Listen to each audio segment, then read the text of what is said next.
Well, depression not only has something to do with your mood, it can also take a toll on your heart.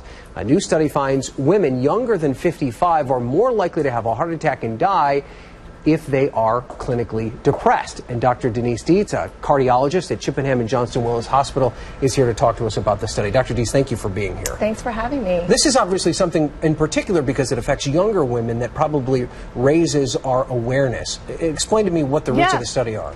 Yeah, so we all know that heart disease is the #1 killer of women, and this study kind of finds, interestingly, a link between our mental health and our cardiovascular health. In particular, identifying those patients, women patients who have moderate to severe depression at younger age groups, 55 years or younger, put them at higher risk for having heart disease. And I would imagine that clinical depression is a difficult thing to diagnose, in particular because probably a lot of women suffer in silence. Is that true? That's right, and that's what kind of the crux of this issue. It kind of brings to light this issue of depression and how difficult it is to get the appropriate diagnosis and treatment. Oftentimes women won't bring that to the table or tell their physicians about it. So we as providers as well as our family members need to bring these women to their doctors and bring this issue to light. And would you say that probably one of the biggest misconceptions for women is that they don't realize that there are treatments that work and they can actually get some help? Yeah, that might be a frustrating part of it. Some women might think that there aren't any good options for depression, but in fact there are. It does take a little bit of time and,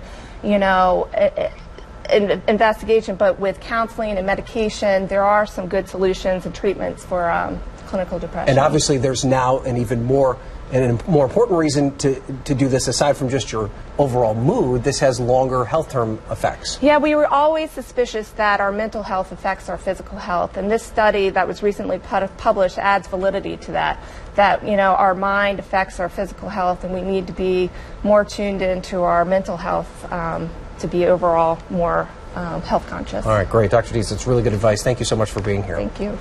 All right, let's get... Well, depression not only has something to do with your mood, it can also take a toll on your heart. A new study finds women younger than 55 are more likely to have a heart attack and die if they are clinically depressed. And Dr.